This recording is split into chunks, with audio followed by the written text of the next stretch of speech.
Guys, welcome to the program. My name is Jerry Miller. Thank you kindly for joining us. We are live in Charlottesville, the Commonwealth, the country, and the world on the I Love CVille Network. Judah, let's get this camera turned around here, please, like we do for shows with you and I.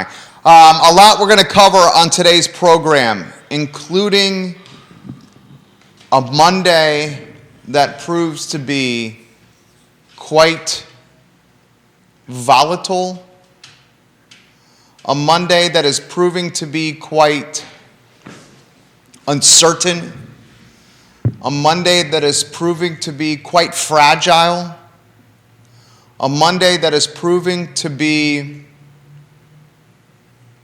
quite concerning. Virginia Governor Glenn Youngkin lifted the mask mandate, and on Monday, the lifted mandate will truly rear its impact in schools across the Commonwealth.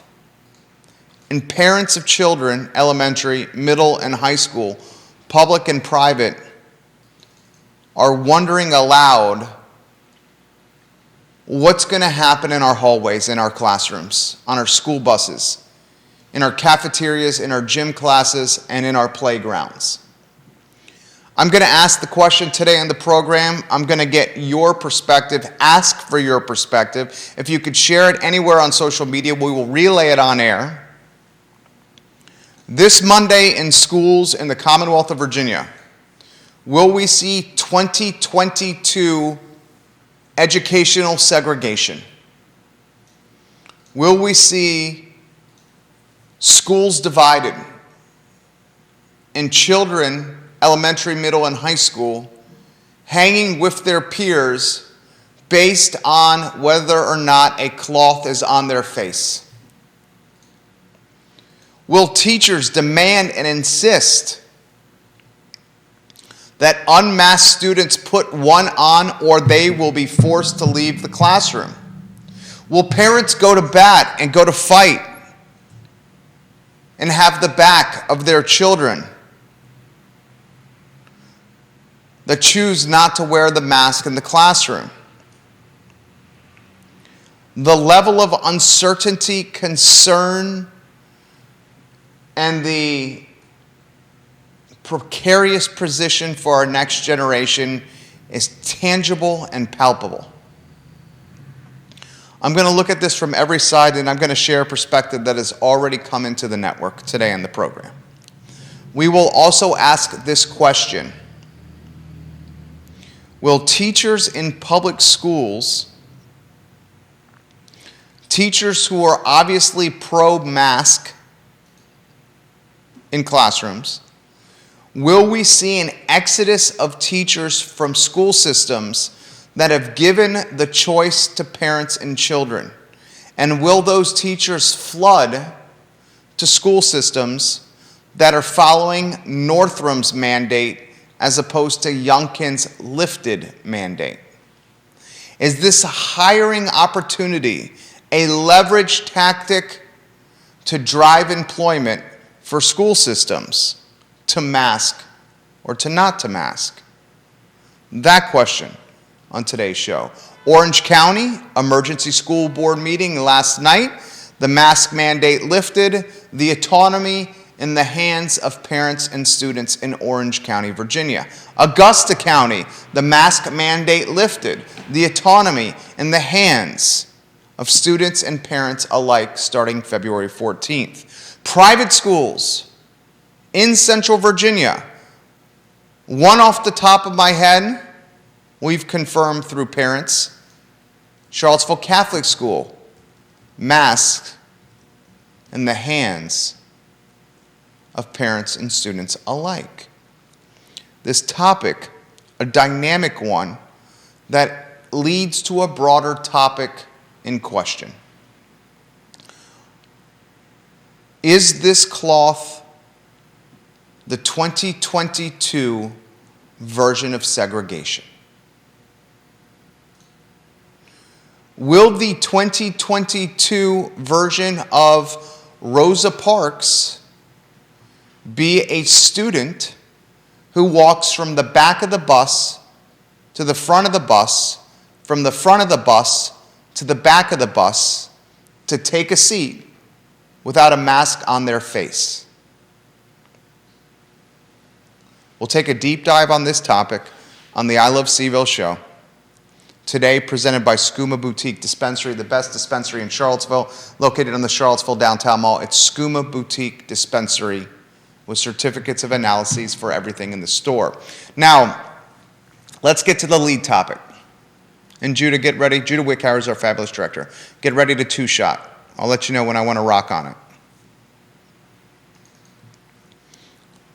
To say that there is a fragile dynamic in play here is an understatement of tremendous proportions. This mask has been a divisive element nationally, Commonwealth-wide, Central Virginia-wide. You can make a straightforward argument that Glenn Youngkin won in part to masks and parental autonomy when it comes to educational circumstances.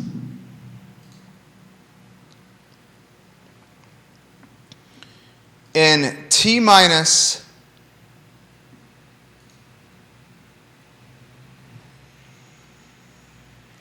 60 hours, we will watch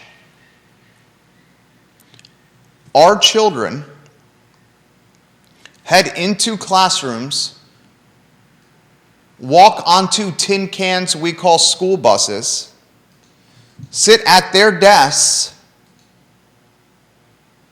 eat their Lunchables and their Dunkaroos in the cafeteria, change in their locker rooms for physical education, walk their hallways from geometry to geography, and we will watch as this dynamic unfolds. My anticipation is the volatility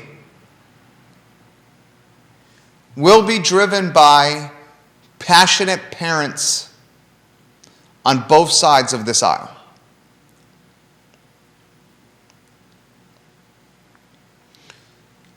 School boards are making decisions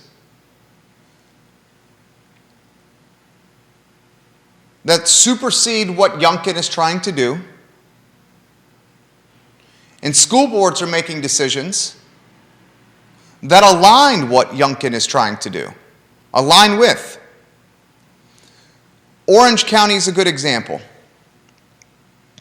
This statement released to me by parents in Orange County right after an emergency school board meeting. I'll read it verbatim. Last night, I'm getting bombarded by parents in Orange County, Virginia, on both sides of the aisle. School board approves mask optional in Orange County, Virginia. At its special called meeting on January 20th, 2022, the Orange County School Board approved a resolution whereby the wearing of masks shall be optional for all students, staff, and visitors in school buildings, indoors and outdoors. As per federal regulations, masks are required on school buses.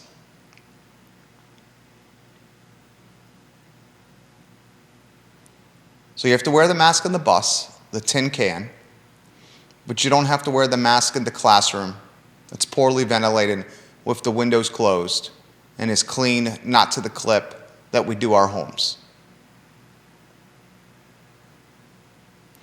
Parents responding with momentum.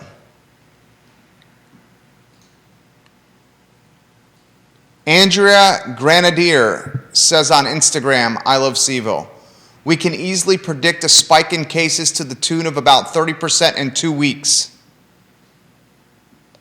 Doug Turnbull says on I Love CVille Instagram, kids are the least bothered by wearing masks in my experience. My first grader has worn a mask to go in public 1/3 of his life. Heidi Graham says on I Love CVille Instagram, Zero data to support benefit of masks to reduce airborne virus spread. Look at states with mandates versus no mandates. No difference in cases. Jenna Ally says on I Love CVille Instagram, my heart breaks. My sister is an Orange County, Virginia teacher, and we just lost my father 2 weeks ago to COVID. He was vaccinated and boosted, but was immune compromised. My sister wrote to the school board to plead to keep the mask mandate, but it fell on careless ears. I would not wish this pain on anyone. Sarah Lincoln Morgan writes on I Love CVille Instagram, I am so sorry for your loss, Jenna, of your father. As a teacher, I feel for your sister. I teach in Norfolk, Virginia, and we are keeping masks mandatory, thank heavens. The lack of common sense in many districts is beyond frustrating. Jessica Thomas Johnson on I Love CVille Instagram. Good old Orange County, always making us proud. Sarcastic emoji face. Judah Wickower, director, 2-shot. Brenda Purcell in Louisa County, unhappy grandmother with the governor of Virginia, Glenn Youngkin. Your thoughts and perspective. We'll talk private schools versus public schools in a matter of moments. We will talk the new form of segregation, mask wearing, potentially. We will talk, will superintendents utilize this to attract teachers to school systems as a hiring tactic or tool? You mean whether or not the school is going with a mandate of masks? Exactly.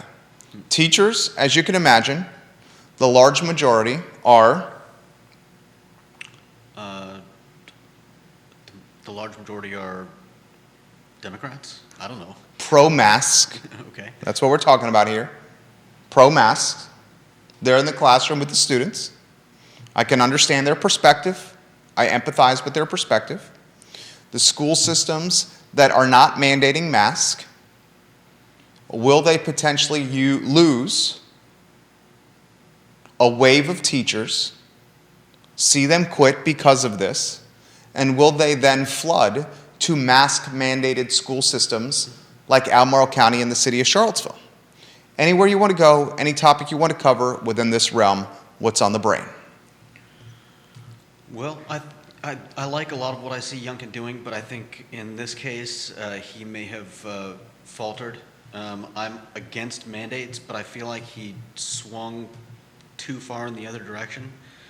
Banning mandates, I think this is, again, the kind of thing that needs to be left to schools and teachers and parents to decide, rather than some sweeping, like blanket statement for everybody. Okay, why? Two men having a conversation over a cup of coffee. You have your coffee? Mm-hmm. Dave Fafar, Shenandoah Joe's. Cheers, my friend. Why'd you say you thought Youngkin too fast, too quick here? His campaign was predicated on this promise. So, I don't mind ending the mask mandate, but it's putting a ban on mask mandates across the state that's, like I said, swinging the other direction too far. It's basically creating another mandate to fix a mandate that he doesn't like, and I think that's poor form. Vanessa Parkhill in Earlysville says this: I hope families and educators take the change in statewide mask policies in schools as an opportunity to talk with students about personal responsibility, freedom of choice, civic engagement, and respect for others' opinions. Those who did not support the mask have been tolerant for a long time. I hope everyone is respectful and tolerant of different choices. Vanessa Parkhill. Agreed. Well said, VP. We love when you participate in the program. your crystal ball of what's going to happen on Monday. And the unfortunate aspect, and you offer your perspective, it's the kids that are in the crossfire. The crossfire of passionate parents. Mm-hmm. And the parents' passion, and I'm speaking as one, comes from a good place. Is it being actualized the right way? Maybe yes, maybe no yes. But it comes from a good place. Parents, for the most part, I hope to God, 99.9% of the time, are just doing decisions based on the betterment of their kid. I think that's probably, for the most part, true. I imagine most, if not all, parents want the best for their children, and some of them would think that that's wearing masks everywhere, no matter what. Others think that it's not really necessary, and I think they need to talk to each other and figure out what works in their school system. And just because the mask mandate is over, or whether or not schools choose to follow it, that doesn't mean that people can't wear masks. Kelly Jackson was on the show yesterday, a passionate mom of two. She says, I'm telling my kids to stay away from kids not in masks. I'm telling my kids to stay away from other kids not in masks. So I have a question for parents. Is we haven't seen serious symptoms in children, as far as I know, from any of the COVID-19 variants. So as far as I can tell, it seems to be fairly mild in children and young adults. So is the concern family members? Is the concern older teachers? Or is it just a fear for your child's health? I don't know. I think it's all the above, and that's well outlined by you. I think it's all the above. I think it's youngsters bringing COVID home. I think it's youngsters and their personal health and safety. I think it's the strain it puts on hospital systems and the resources being allocated to Omicron as opposed to, for example, car accidents, heart attacks, strokes. Speaking of which, I know that we're currently in a pretty serious blood shortage with the Red Cross right now. So I'm just going to put that out there. If anybody is able and willing to give blood, a lot of people need it right now. Will Satin, Scott Aaronworth in Virginia Beach. Like there's peer pressure to drink and smoke in schools, there will be peer pressure to not wear the mask. I'm going to ask the question. Is the 2022 version of educational segregation a cloth on a face? Will it create factions of students in cafeteria settings hanging out based not on skin color, but instead based on The Little Mermaid, Spider-Man, Batman, Captain America, the Smurfs, the Teenage Mutant Ninja Turtles, or a K95 on a cloth on someone's face? Yeah, I think maybe that's a good thing. If kids, how's that a good thing? It's better than doing those things. It's better than segregating based on, like you said, skin color, or religion, or anything else. And I don't know. Kids will be kids. I'm sure there will be some of that. I'm sure there will be people that. I'm sure there will be kids that say, "Look, I'm sorry, I can't hang out with you because my parents, are worried about our family." And other kids will say, "Look, I believe that we should be wearing masks, and sorry, you're not my friend anymore." Johnny Ornalis, welcome to the program. His wife, an educator in the school system. Will the courageous teenager that rides the school bus now be the freedom fighter that gets on the yellow tin can from turnstile, walks the aisle, sits on the back bench of the bus next to the emergency exit, and trots down the aisle maskless? Is that the 2022 version of educational Rosa Parks? I hope not. I'm not heavily in favor of mask mandates, but I'm also not in favor of flouting, something like masks on a school bus. I think that's a fair a fair requirement, and flouting something like that seems less like a Rosa Parks action and more of a middle finger to everyone. And I think that's just I think that's just inconsiderate, and it doesn't help anyone. Will we see a spike of COVID cases, Omicron cases, associated with maskless students and poorly ventilated hallways that are closely populated with students rubbing shoulder and walking shoulder to shoulder? We all anticipated a COVID and Omicron spike post Hanukkah, Christmas, and New Year's. We're not surprised that the numbers are running rampant now. We predicted this on the show. But if Omicron is weaker and less harmful, could that possibly be a good thing? Could we be spreading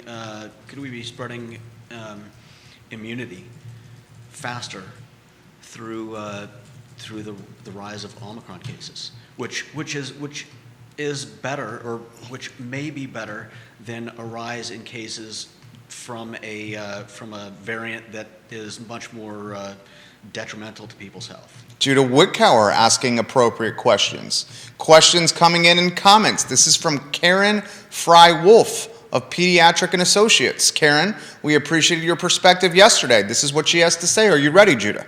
Yes. We do not know how this surge will impact the incidence of MIS-C, which typically appears in children weeks after their infection. She continues. We know vaccination dramatically reduces the risk of MIS-C and our under 5 population is not eligible for that protection. We are putting our most vulnerable at risk by increasing the risk of transmission in schools and children and teachers bringing it home to their youngest family members. My youngest child's school just went mask optional, and I will be instructing her to stay away from children not in mass. What's happening? That's a fair. It's a fair statement. Yeah. I respect mom, and this is a mom that's backed by science. And I don't know enough about MIS to really comment on that possibility. A mom backed by science and medicine, working at Pediatric and Associates, where our family goes ourselves. We are legitimately seeing the 2022 version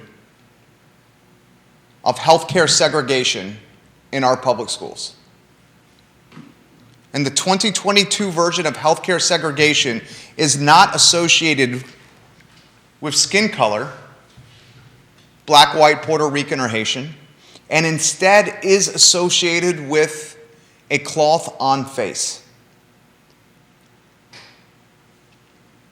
The dynamics of what's going to transpire over the next, you've got to anticipate that this is going to be going on for most of the second semester, guys, if not the entire second semester. The dynamics of what's going to transpire, it's hard to even predict. But what I can comfortably say, through fact and reasonable thinking, is friendships will be lost or strained amongst kids.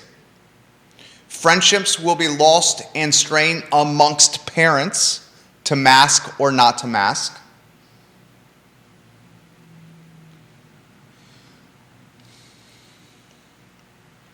children will undoubtedly, in school systems like Orange, where the mandate has been lifted and the autonomy has been given back to the parents, some children undoubtedly will be pulled by their mask pro parents from the school system, in-person learning, and be instructed by their parents to either learn virtually, homeschooled, or positioned in private school settings. We already know that parents in the last 2 years and change have made a shift from public to private. I don't know if that's necessarily a bad thing. Follow up. I don't know what you mean by that. Well, there's a reason why people want their kids to go to private schools. They generally tend to be, better at teaching children. I don't agree with that statement. Don't agree with that? I do not agree with that statement. I think that is an unfair statement. I'm not going to agree with that. You're entitled to your opinion. You're entitled to your opinion. But I'm not going to agree with the statement that privates are better than publics when it comes to education. Okay. That's what you said. I could be wrong. I haven't done research, but...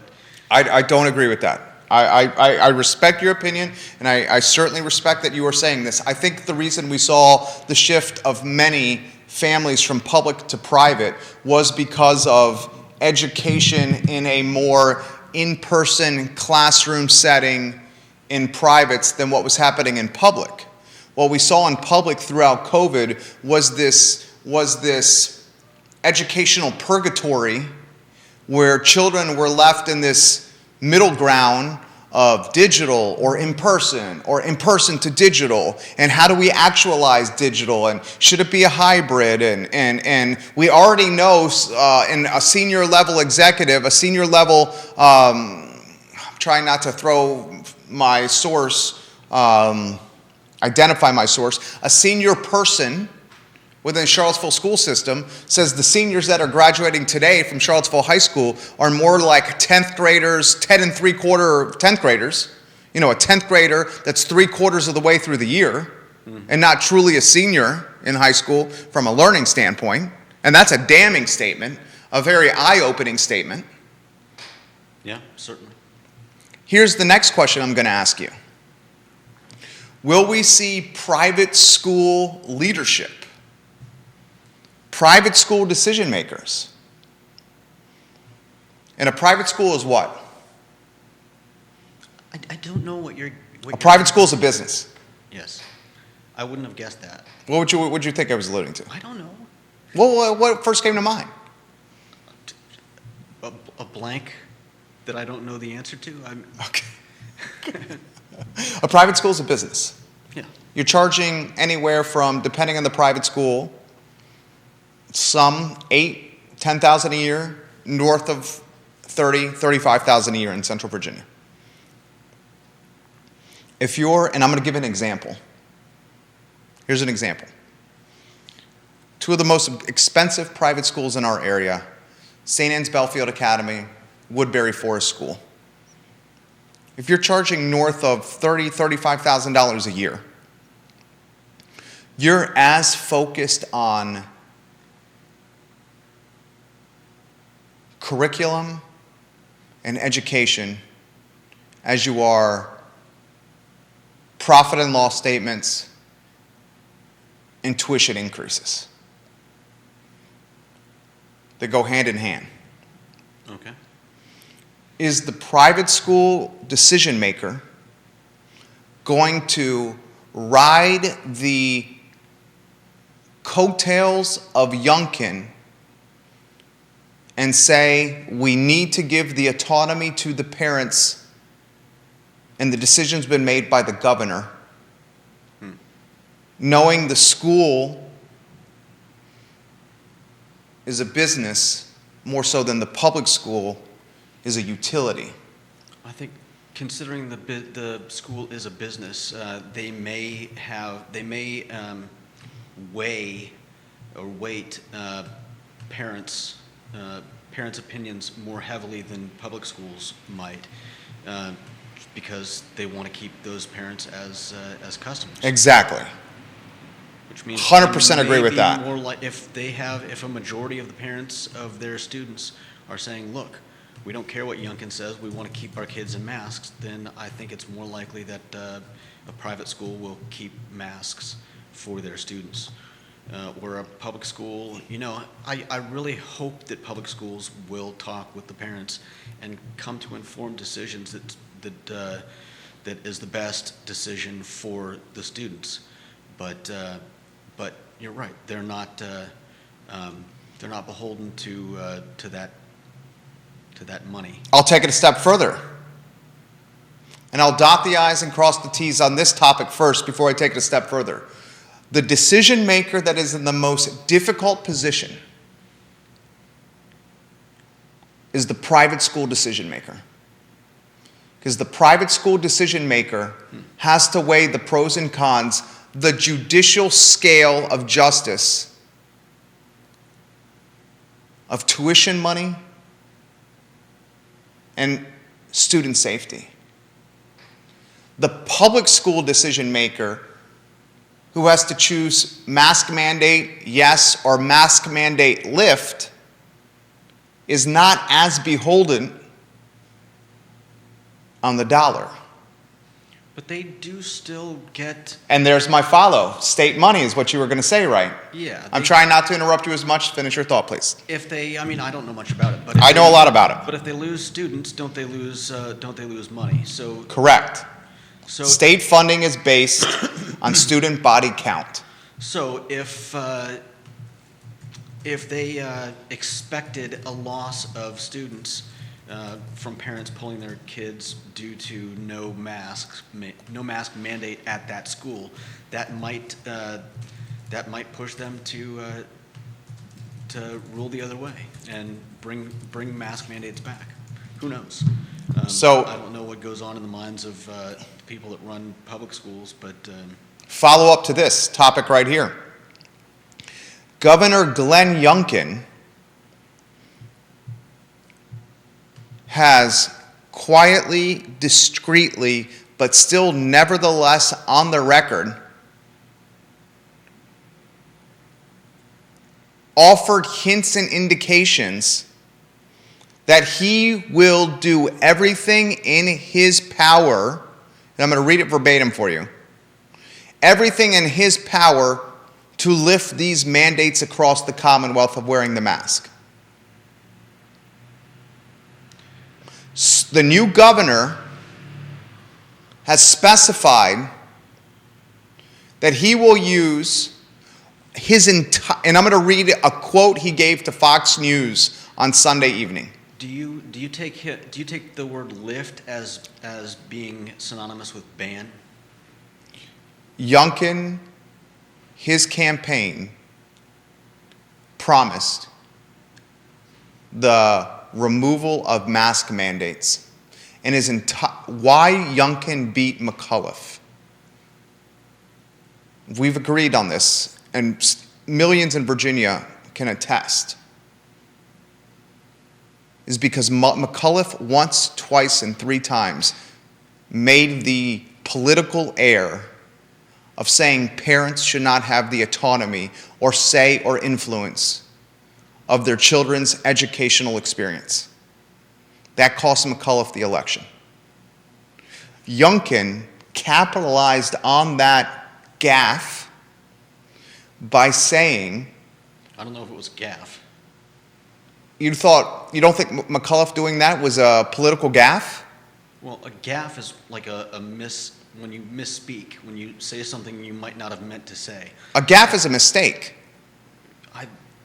It usually tends to be more of a spoken mistake. All right, we're arguing schematics here. I'm just saying. Okay, I'll rephrase. That I'll may be rephrase. what you really believed. I will rephrase.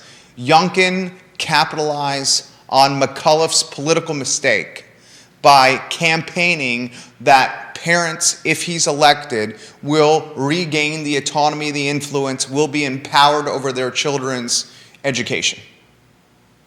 And he won. And immediately he's following through on that promise. And on Sunday, he told Fox News, a global audience, and I'll read it to you verbatim what he said, quote, "We're going to use all the authority I have to consider all options to protect that right. And the right he's talking about is lifting the mask mandates, removing them, and empowering the parents and what they were going to do with their children. This from Charlottesville Tomorrow. Good article from Charlottesville Tomorrow, CVilleTomorrow.org. I'm going to read a couple paragraphs verbatim from CVille Tomorrow's article today.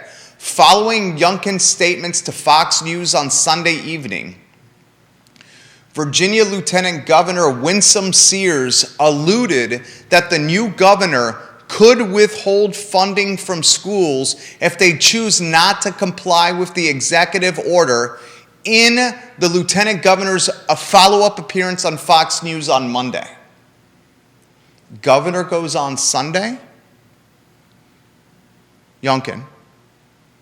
Lieutenant Governor Winsome Sears, great name, by the way, goes on Fox News on Monday. She says to Fox News,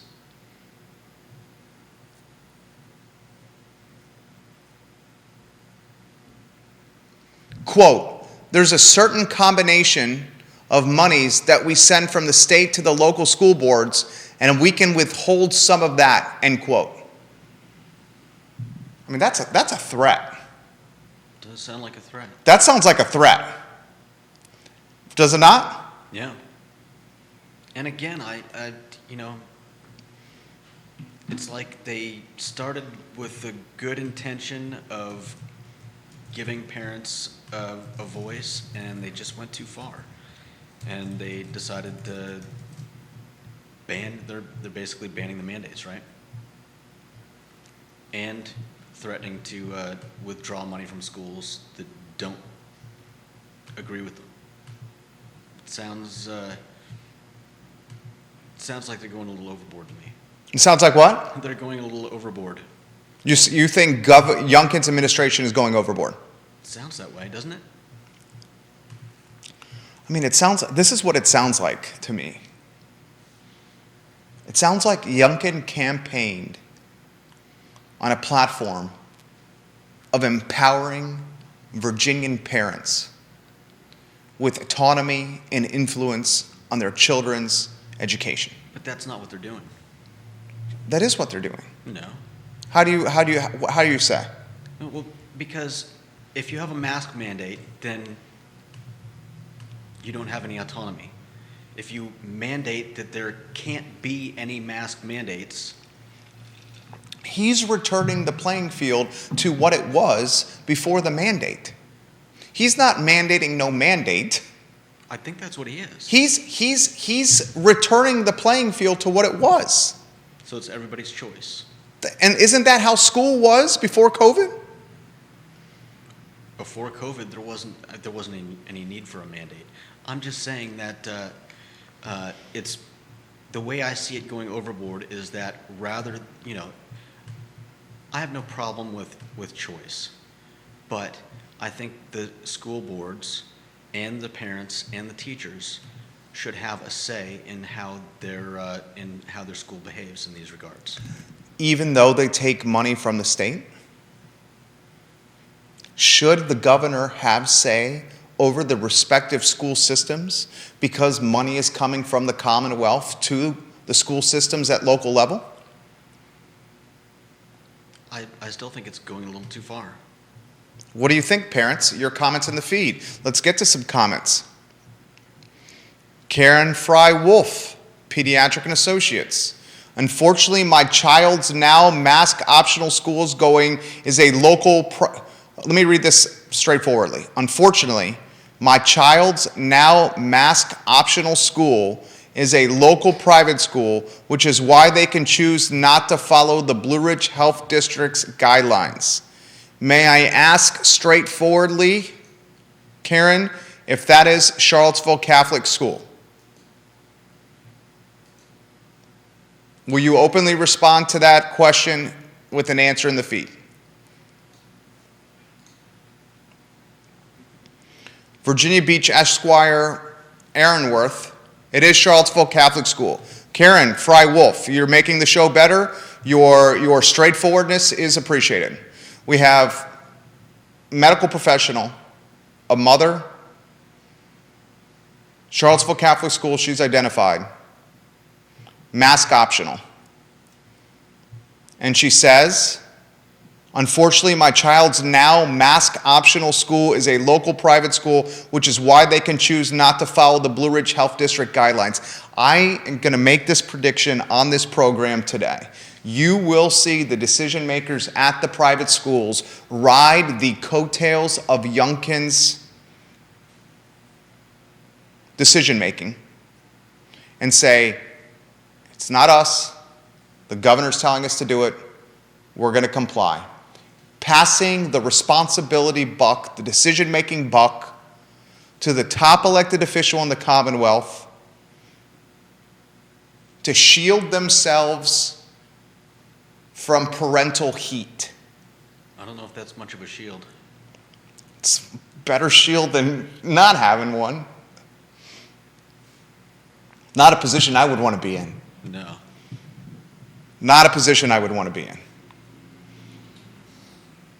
Sounds a little bit like using a plastic garbage can lid as a shield. I don't think it's going to do much. When our son is trying to attack us with Nerf pellets from his Nerf gun, thank God I have the Captain America plastic shield to protect myself. If that's all you had to worry about, then you're fine. But angry parents are a little bit worse than Nerf pellets. Yeah. Amen, brother. Damn straight. Have you seen Mama Bear, my wife, stand up for Baby Bear, our son? You don't want to be in the crossfires of that heat. I'll put it that way. I've been there. Karen says, my other child is at the Covenant School, and I am waiting to hear from Covenant School administration. Mike Pearl watching the program. Mike Pearl says this: banning the mandate does not mean banning masks. People can still wear masks. Students and teachers can wear 4 masks and a face shield if they want. Youngkin is saying that if school administrators stand outside the school and deny entry to anyone not wearing a mask, then he will pull funding. This is something I'm going to give. That's a good clarification. Mike Pearl, I just gave you some props. Mike Pearl, I'm going to respond to your comment right now on the program and say I read this on air and I'm giving you props. Look, this is where I stand. This is literally where I stand, okay? I align with what party? I say this all the time. Party of common sense. I align with the party of common sense. Not the Democratic Party, not the Republican Party, the party of common sense. And the party of common sense is parents should have say on what their kids do and not be told by a suit 60 miles away from them. Agreed. I do not believe a suit 60 miles down Interstate 64 should tell my wife and I what we should do with our nearly 4-year-old son, who we see every damn day, understand his mood, his temperaments, what he's like in the morning, what he's like before nap, what he's like when he's tired, what he's like when he's hungry, what he's like when he's happy, and what he's like when he's a rascal. So you're for complete freedom of choice in regards to masks in schools? Yes. And still, we would send our kid to school with a mask on. Fair enough. My wife and I would send our kid to school with a mask on. But it is our choice to send our kid to school with a mask on, not some Men's Warehouse wearing 3-piece suit 60 miles down Interstate 64. Agreed. Here's an interesting question. I want to ask everyone that's watching. Karen says, Mike and Karen are communicating here on the feed. I'm going to get to these comments here. I'm going to ask you guys this question. Clearly, one of the issues we have, and everyone's got to be in agreement here, one of the issues that is going on is the polarization of the Virginian population based on a mandate. When someone tells you, damn it, you're going to do this, what's a natural response? I think a natural response for most people is to say, hell no, we won't go.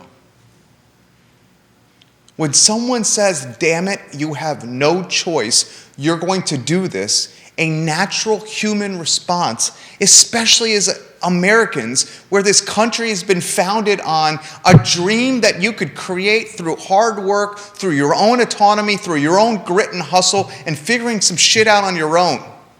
A natural response to someone in a suit 60 miles down 64 from you is to say, screw you. What would happen if the mandates are lifted and the populace is left to decision making on their own? Would that divisiveness be eradicated and lead to momentum behind science and healthcare protection? If we're not mandated to wear masks, will the parents still be protective of the kids and encourage them to wear masks?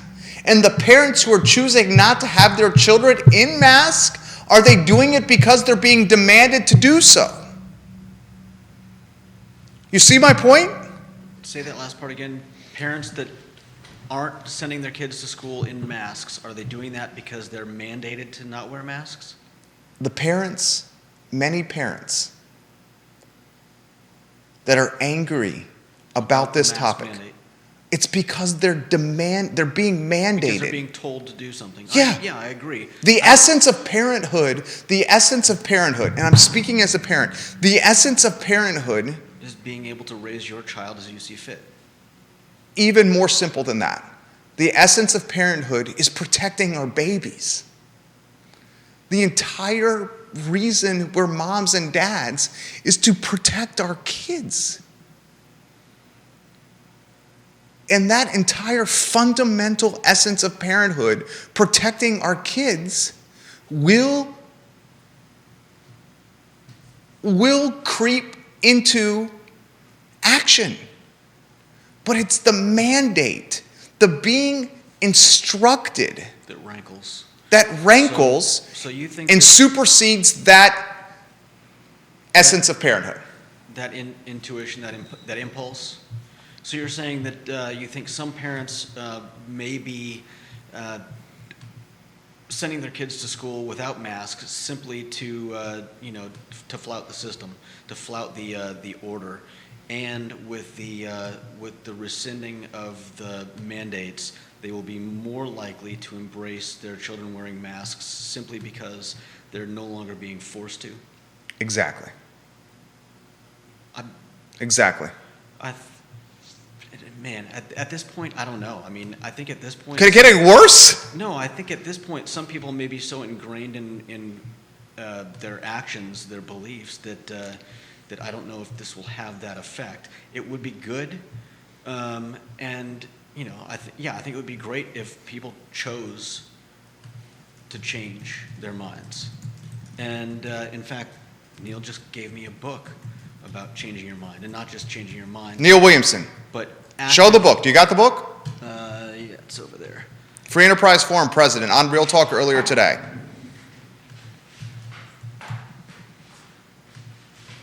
Live programming at its finest, right here. Anybody interested in the book? It is Think Again by Adam Grant. And it's more than just about changing your mind. From what Neil said, from what I remember about what he said the book talks about not just changing your mind, but actively taking a look at your beliefs and the things that you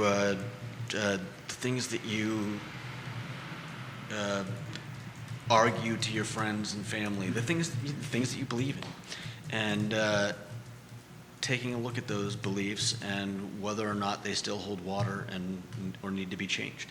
Brian Yeagle, St. Anne's Belfield graduate, on Twitter. Youngkin is making masks optional. If you want to wear it, do it. Yes, agreed, Bri. Agreed, BY. Love that you're participating in the show, BY. Parents want their kids safe. That's why we have car seats. That's why we have baby monitors. That's why we have babysitters. That's why we have routine checkups at peds. We want our kids safe. But what's convoluting that sense of parental safety and that spirit of parental safety is a sense of rebellion. Is a sense of rebellion. Fair enough. Kelly Jackson says, what is the Catholic school's reasoning for removing the mask mandate? Mike Pearl in the feed, our viewers and listeners are brilliant. Mike Pearl responds to KJ's comment by saying, the Catholic schools have to follow the diocese regulations. Charlottesville Catholic School falls under the Richmond Diocese, and all Catholic schools in the diocese are making Mass optional. Karen responds to Mike, who's responding to Kelly. And Karen says, Mike, you are correct. We are under the leadership of the diocese in Richmond.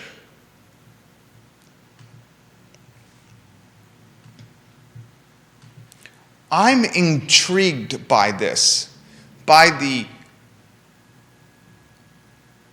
social construct of this, the anthropological dynamics. Of taking orders from a diocese? Of all of it. Of all the dynamics. Mm-hmm. Will we see teachers quit their jobs in schools that offer mask autonomy? And will we see those teachers quit their jobs and flood to school systems that do not offer mask autonomy? They keep the mandate in place. Will we see parents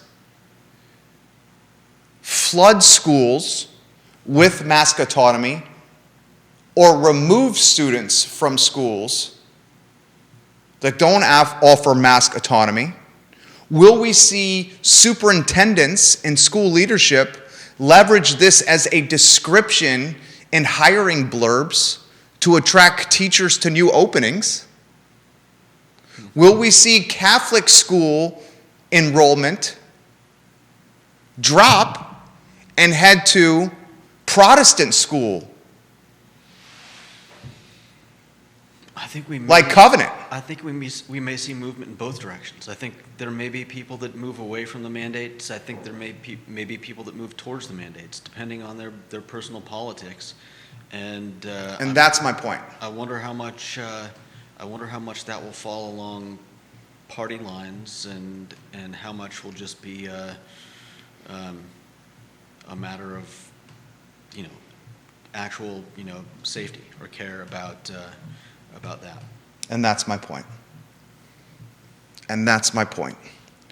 Jennifer Gibson on Twitter. Jerry, I love your show. You have the energy and the knowledge and the passion, and you bring it each day, and this topic is something we are all talking about. And your co-host edition has been welcome. Thank you. Can you blow a kiss to your adoring fans? Why do you always want me to blow kisses? You need a signature salute. What is your signature salute? I don't know. Can we get you a branding mechanism that is part of your signature salute? A branding mechanism. I need like... The proverbial tip of the cap. Can you give me a proverbial tip of the cap? A Judah Wickower signature salute? We'll come up with something. Maybe I'd do something with my glasses. I don't want to come up with your signature salute. Maybe I'd do something with my glasses, like, this is Judah Wickower on the news. Judah Wickower on the news. I don't know. Why are you blushing over there? Why are you getting red, dog? Because I'm still thinking about me blowing kisses to a studio camera. Oh, God. I got a text message I'm responding if I can read this aloud on the show, sir. I just responded and asked if I could read this on the show. I don't want to blow your cover. May I read this aloud on the show? I just responded to you. If you could text me back and let me know if I can read this aloud on the show, I would appreciate that.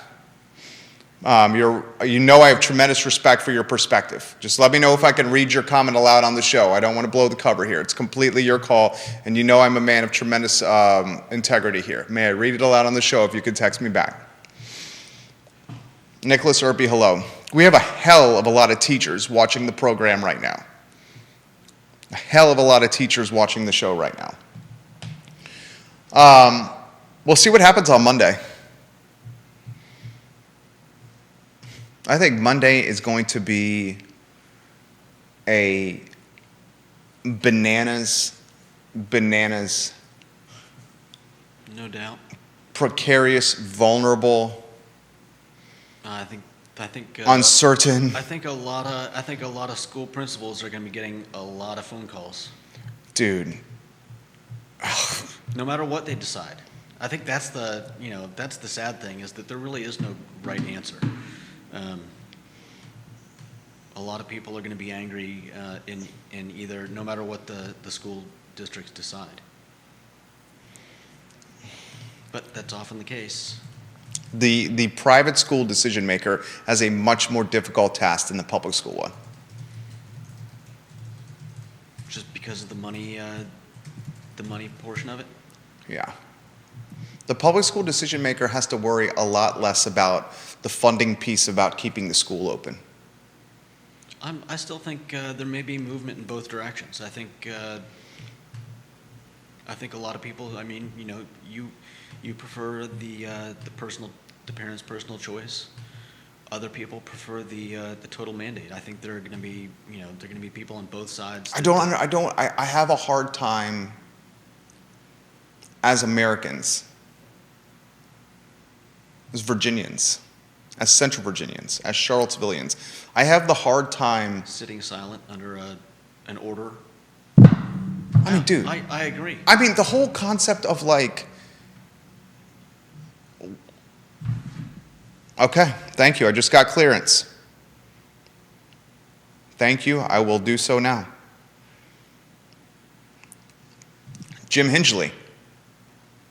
Text message. Commonwealth's Attorney of Albemarle. Jim, you know I have tremendous respect for you, Jim. And we got to get you back on the show. I am a huge fan of Jim Hingley. He sent me a text message here moments ago. He disagrees with me. He says this is the Commonwealth's Attorney of Albemarle. Jim Hingley, you are missing the point. Glenn Youngkin is mandating that your child who is wearing a mask must be exposed to COVID when other children do not wear masks. You are being forced to have increased risk of disease for your child if you go to public school. I'll read Mr. Hingley's comment again. I believe that was Kelly's point yesterday. That was one of Kelly Jackson's points yesterday. This is from Jim Hingley. I'll read it again. It's a good point. And he knows I have tremendous respect for him. You are missing the point. Glenn Youngkin is mandating that your child who is wearing a mask must be exposed to COVID when other children do not wear masks. You are being forced to have increased risk of disease for your child if you go to public school. Thoughts on that, J.W. Wickhauer? I think it's partially true. There may be people that bring their kids home after school and the kids never go out anywhere with them. Maybe they're still in panic mode like a lot of people were last year, where, as you guys were saying yesterday, people are, washing their groceries when they bring them in from the store. But I think a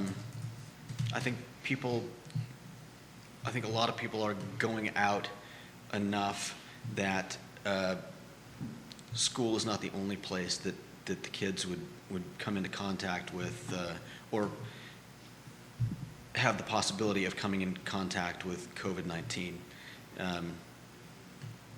So I don't know if I 100% agree with that statement.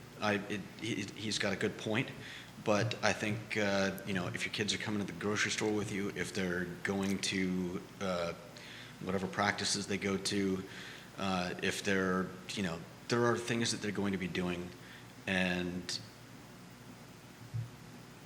I mean, what can you really do? What can any of us do? You can, if you're afraid, you can wear a mask. And you're going to run into people that don't wear their masks, and you're going to run into people that do wear their masks. And so ultimately you just do your best to keep yourself and your family safe. Jim Hingley, you got a response to that comment from Scott Aaronworth, the attorney in Virginia Beach. Esquire Aaronworth says this: Mr. Hingley, if a child gets sick in the Albemarle County jurisdiction, do you plan on charging the governor with a crime?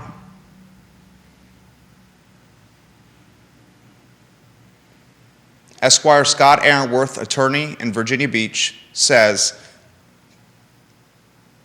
Albemarle Commonwealth's attorney, Jim Hingley, if a child gets sick in his jurisdiction, Albemarle, do you plan on charging Governor Glenn Youngkin with a crime?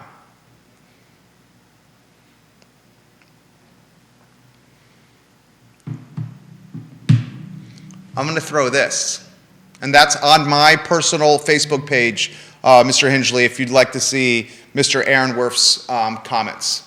Facebook.com/Jerry Miller Now. Scott Aaronworth says, I'm a criminal defense attorney, by the way. So if you'd like to see those comments, it's on Facebook.com/Jerry Miller Now, Mr. Hingley, Mr. Aaronworth's comments in response to yours.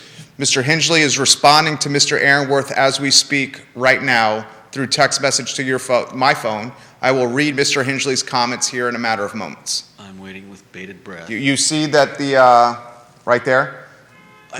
Put your signature salute on. Get your glasses on so you can see it. You see the bubbles. There are bubbles, folks. There are bubbles. The bubbles are coming in. Mr. Hingley, I love that you're an iPhone user so I can see the bubbles when you're texting, sir. Look, this is my thoughts again.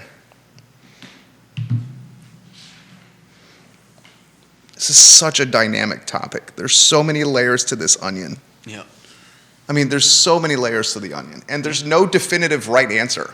No, I mean, it's the same with, we're dealing with this question all across the country, whether it's, wearing masks on an airplane or a bus, or, whether you should be wearing it in a grocery store, or, one of the silliest things that, I won't make fun of people wearing masks unless they're wearing a mask while driving alone in their own car. They're open season on them. But if they're in the car by themselves driving, that's when you're going to... Yeah. Because you're saying they're breathing their own air. What, is the car going to get them sick? Yeah, I find that a little... I find that very goofy. Mr. Aaronworth, Mr. Hingley's response is the following, Mr. Aaronworth. Mr. Hingley responds to Esquire Aaronworth by saying that is not a fair question. We are discussing public policy and not criminal law. Two smart guys right here watching the program. One in Virginia Beach, and I believe Mr. Hingley is across the street. Are you across the street, sir? I believe you're across the street. I may be wrong on that. I think that is where your office is located. This is how I'm going to respond. I respond as a parent. All I know how to do here is to respond as a parent of our kid. And my wife is way more cautious about this than I do. But marriage is a compromise. And I've learned in the nearly 5 years of being married, which is a rookie in the grand scheme of marriages, many 30, 40, 50 years. I've learned in the grand scheme of this that you pick your battles. And marriage is a compromise. And you can't go toe-to-toe on every single topic. And sometimes the best decisions are left on, okay, honey, let's go with your call and with what you want. And that's how you earn some equity in the bank for when you're willing to, 410 East High Street, he says. So that's further down the road here. We're at Market Street. He's 410 East High Street. Thank you, Mr. Hingley. You're making the show better today, sir. I've learned that you pick your battles. And my wife is extremely passionate about this and cautious. So we eat out less. We're not going to dinners together, certainly not with our son, not eating inside, and you haven't realized the I Love CVille platform has become less food-centric because we're spending less time in restaurants.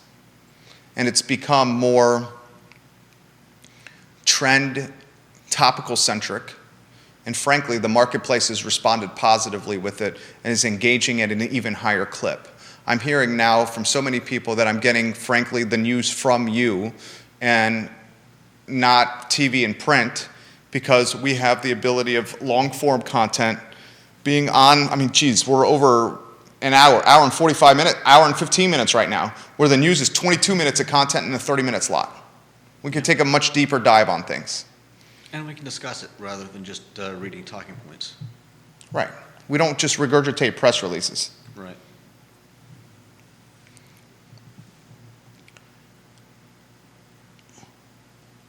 This is my point. The data shows, especially with young children, that Omicron is synonymous with a cold or, at worst, some flu-like symptoms. Although, as some people have pointed out, there's some growing evidence. I don't know how serious or how prevalent, but there is some evidence that Omicron, and I don't know if it's just Omicron or if it's COVID-19 in general, can be leading children can be a cause of MIS in kids. So that's something to think about. It's something to think about. You know how much we love our kid. You see him in here often, right? Mm-hmm. Yeah, and you think he's a great kid? I'm not saying anything about you personally or anything else. I'm just saying... You're just making a point. I agree that as far as I know, none of the variants have seriously affected children. But if they're starting to find that it may be down the road causing MIS, then that's something we need to watch out for. Because well said. We do want to protect our children. Well said. Very good take. Bringing great perspective today, sir. Thank you. The collateral damage of children not being around children, and the collateral damage of children not seeing facial expressions, people talking with their mouths, missing out on learning social cues they would normally be learning at these ages, is significant. And we don't even know the true damage of that because we don't have the time spent studying that long term. As someone like my kid's age, who's almost 4, COVID struck in March 2020, so we're roughly 2 years of this. So half my kid's life has been in COVID with mask on. Well, let's cut to the chase. The first 3, 4, 5 months of a kid's life, he's in a bassinet, in a crib. He's got a bonnet on. He's essentially got social blinders on. So you can pretty much remove that.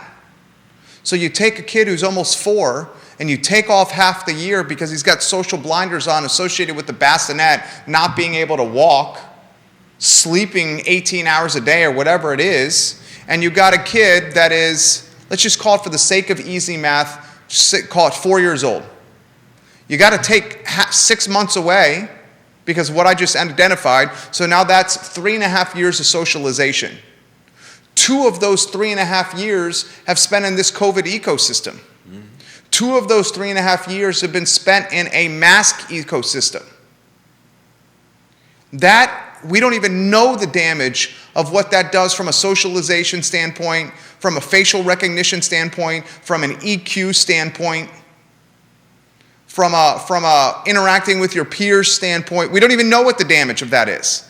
Yeah. We'll be creating a generation of sociopaths.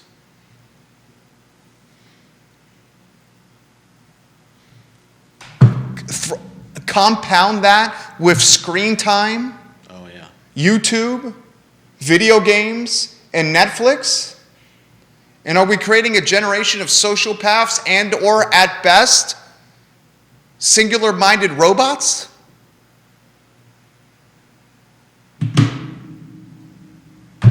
Yeah.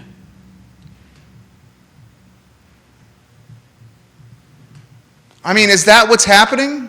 Are we going to reflect 20 years from now and say, God, my wife was, you know what the main piece of feedback my wife, who watches every show, said about the shows of late? She said the shows have been damn good. Exact words. She said, I love the Judah inclusion, and stop interrupting him, damn it. Literally. She said what you both need is a generational chart that allows you to identify the generations by name. Because every day it seems it comes up on the show, we're having to scramble for the names of the generations.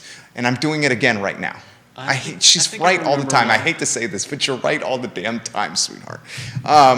What is the generation that my kid is? Your kid is Generation Alpha, right? Are you sure?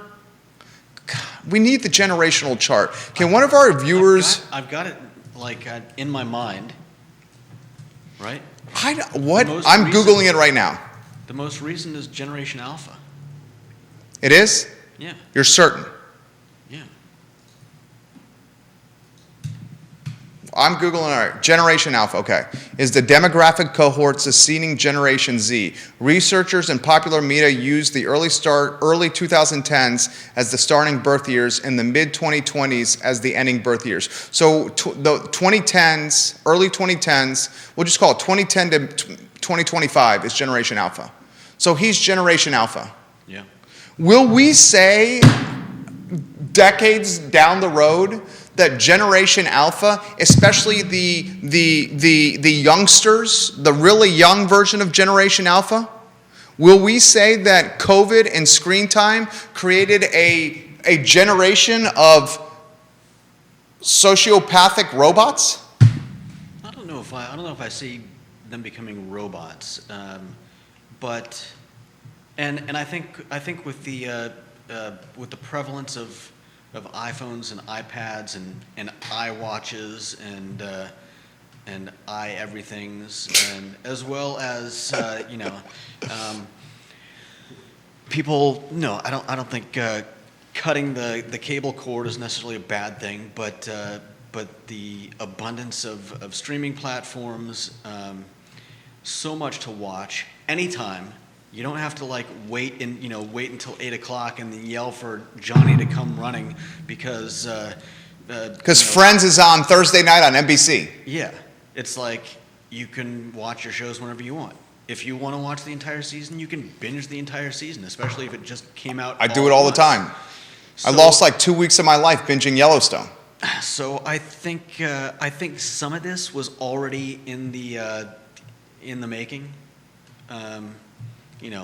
Maybe Generation Alpha was already primed to become a generation of sociopaths. I don't know, and I'm not seriously suggesting that that's what's going to happen. But COVID-19 may have sped that along a little bit. Kids were already, heads down on their computer screen, on their phone screens, and I think learning to socialize in a digital world. And I don't know if that's a good thing. I think it's made us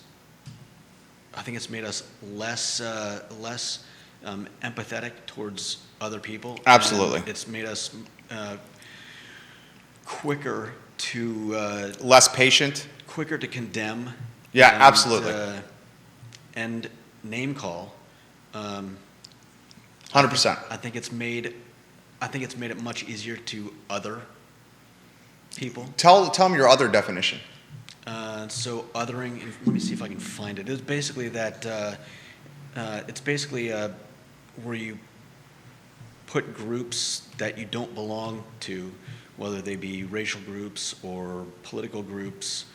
You put them in a negative, not just a negative light, but you categorize them. You make them less human. No, you dehumanize them. So you don't say You don't make it like, oh, we disagree with what these people are saying. It's just like, they're idiots.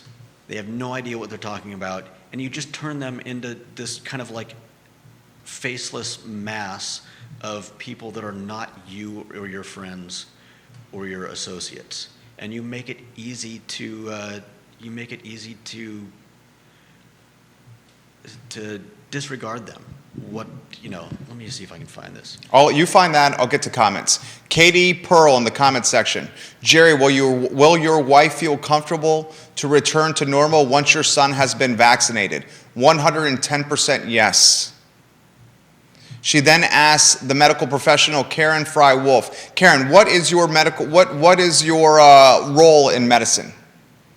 I've identified you as a medical professional. Can you offer some perspective? What do you do in medicine?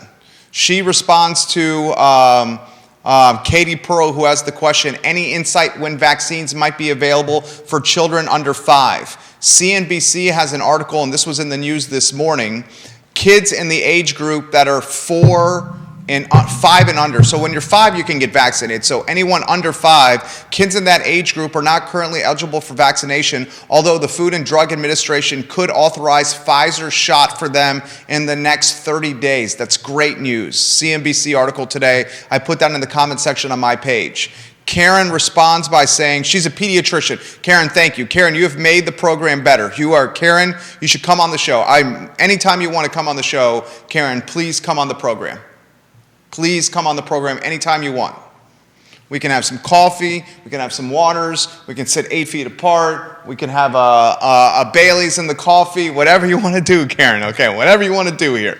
Karen says this, Pediatric and Associates. The dose used in the initial studies did not produce an adequate immune response in the patients, so they are now looking at different doses. I agree. I'm less worried about my fully vaccinated children getting severely ill from COVID and more concerned that I could transmit it to the newborns and other infants I see. Kelly KJ says, since the start of the pandemic, more than 6,000 children have developed MIS-C, a rare but serious condition associated with COVID infection, according to the CDC.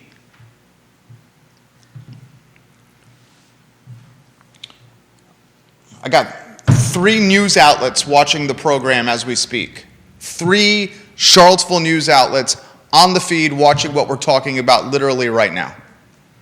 You have what's happened in news and media because the advertising dollars have left traditional media, and traditional media is characterized as print, radio, television. Because those dollars have left traditional media, the corporations that own traditional media are having to cut costs. And because they're cutting costs, they're hiring 22-year-old fresh out of college reporters to cover the beats, and they don't have the experience or the institutional memory to cover the beats they're responsible for. So they're watching this program to get news for their cast, for their outlets. I understand the responsibility we have here. I truly do. Oh, I have a 2:30 meeting. We didn't get to a lot of topics on this show. Did you find the definition of othering? Because I got to close in 90 seconds to get to a new business meeting at 2:30. Well, here's a couple quick ones. Othering is a broadly inclusive conceptual framework that captures expressions of prejudice and behaviors such as atavism and tribalism, but it is also a term that points towards deeper processes at work, only some of which are captured by those terms. And here's another quick one where they say that,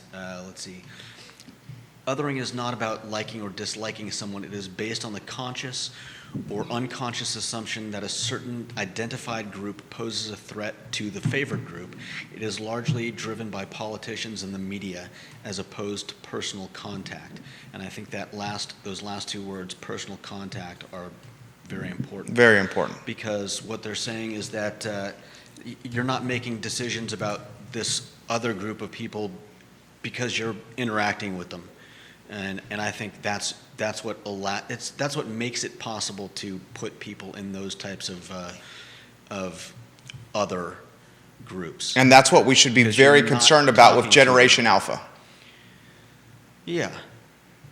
Yeah. Our kids. They need to get out. They need to talk to people. They need to, and I, you know what? I think they're actually doing pretty well in this regard, from what I've seen. Kids in general are pretty good at not othering. You know, you don't see children that you see acting in ways that show discrimination.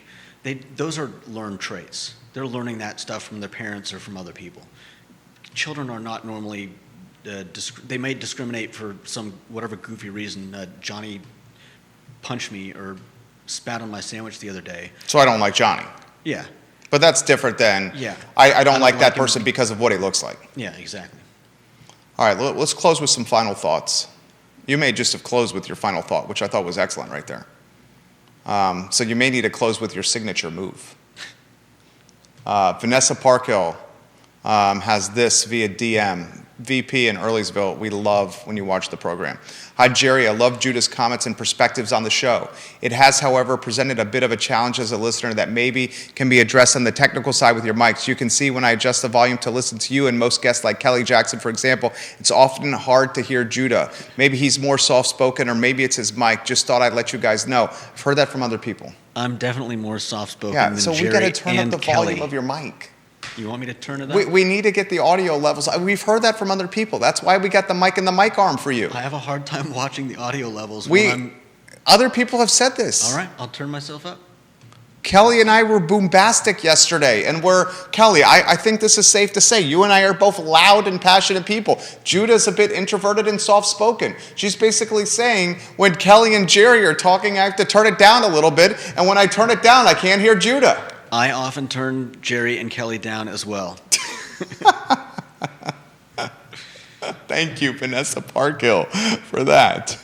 We are loud. Yes, we are loud, KJ. So we have to figure that out. Can you please make that a priority to figure out director? I will turn you down. Can you if you get the microphone closer to you? I've emphasized this many times. It's get perfect. it closer to it's you. Perfect. I'm not eating the microphone. You just what are you opposed? It's not going to kiss you back over there.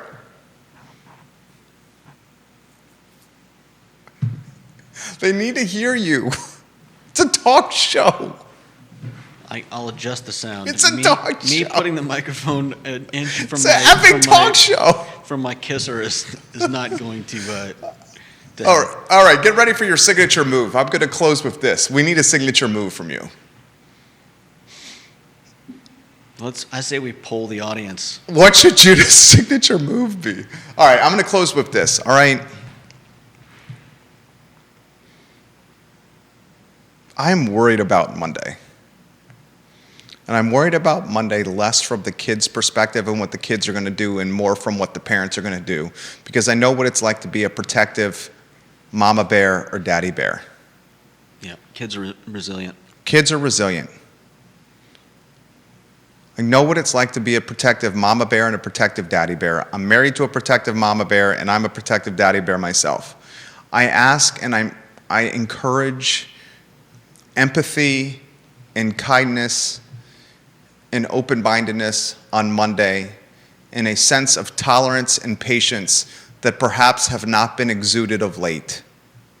The last thing we need is for our Generation Alpha to learn hot-headedness, closed-mindedness, and decision-making based in a political or healthcare silo. Please. Monday's going to be stressful enough. Let's not compound matters by some of this action and behavior we've seen at school board meetings amongst parents in the audience. I'll close with that. Your signature move, please, sir. First, I want to close with a quick message, and that is to, as we go into the weekend and Monday looms, talk to people. Talk to people that you disagree with. Listen to the I Love CVille show. Talk to people that you Watch disagree the I Love with. CVille show. Talk to people that you have problems with, and try to see things from their perspective. Are you going to give us the signature? That's it. Yeah. Okay. This is a signature move. Hold on. This is the signature move. Everybody look, the signature move, go. I'm not really sure what this is Judah Whitcower with the news, signing out. I don't know. I like it. For Judah Whitcower, I'm Jerry Miller, and this is the I Love CVille show, where we're just having real talk, man. We just try to show the best of Charlottesville. Thank you for joining us. You guys have a good weekend. Take care.